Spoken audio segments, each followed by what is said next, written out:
குறள் எண் 781. செயற்கரிய யாவுல நட்பில் அது போல வினைக்கரிய யாவுல காப்பு என்கிறார் வள்ளுவர். இந்த குறள்ல வள்ளுவர் இரு வினாக்களை எழுப்புகிறார். அதற்கு விடையாக நட்பு என்று அவரே விடையளிக்கிறார். இப்போ என்ன அந்த ரெண்டு வினா அப்படின்றத நம்ம புரிஞ்சுக்கிட்டா நமக்கு இந்த குறளுக்கான மீனிங் புரிஞ்சிடும். அப்போ பார்ப்போம். முதல் வினா என்ன கேட்கிறேன்னா, செயற்கரிய யாவுல அப்படின்னா செய்வதற்கு அருமையானது, செய்வதற்கு கடினமானது, செய்வதற்கு எளிதன்று, அவ்வளவு ஈஸி கிடையாது. எது? நட்பு என்கிறார் வள்ளுவர். அதுக்கப்புறம் இன்னொரு வினா, வினைக்கரிய யாவுல காப்பு. இதை நாம் எப்படி பொருள் கொள்ள வேண்டும் என்றால், வினைக்கரிய காப்பு யாவுல அப்படின்ட்டு கொஸ்டின் கேட்கிறார்.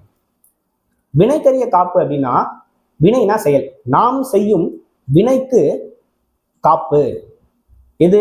நட்பு என்று விடையளிக்கிறார் வள்ளுவர். இப்போ இரண்டு வினாக்களுக்கும் ஒரே விடைதான். செய்வதற்கு கடினமானது நட்பு. செய்த பிறகு, அந்த நட்பை நாம் மேற்கொண்ட பிறகு நாம் செய்யும் வினைக்கு மிகப்பெரிய காவல், நாம் செய்யும் செயலுக்கு மிகப்பெரிய காவல் நட்பு ஒன்றே அப்படின்னு சொல்றாரு வள்ளுவர்.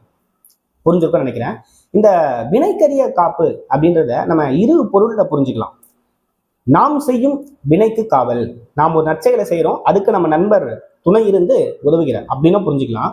இன்னொரு புறம் பகைவர் செய்யும் வினை, பகைவர் செய்யும் சூழ்ச்சியிலிருந்து காக்கும் காவல், பகைவர் செய்யும் சூழ்ச்சியிலிருந்து நம்ம நண்பர் நம்மளை காப்பாற்றுகிறார் அப்படின்னு நம்ம புரிஞ்சுக்கலாம்.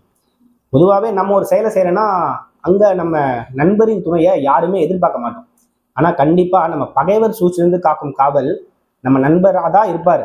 நண்பர் தான் நமக்கு ஆபத்துல உதவுவார். இப்போ இது நல்லா பொருந்தக்கூடியதா இருக்கு. இப்போ இந்த குறளுக்கான அர்த்தம் புரிஞ்சிருக்கும்னு நம்புறேன். அதாவது நட்பு செய்வதற்கு கடினமானது, நல்ல நட்பு கிடைப்பது அரிது. ஆனால் அந்த நல்ல நட்பு கிடைத்த பிறகு அதனை விட வினைக்கு காவல் எதுவும் இல்லை அப்படின்ட்டு வள்ளுவர் சொல்றாரு.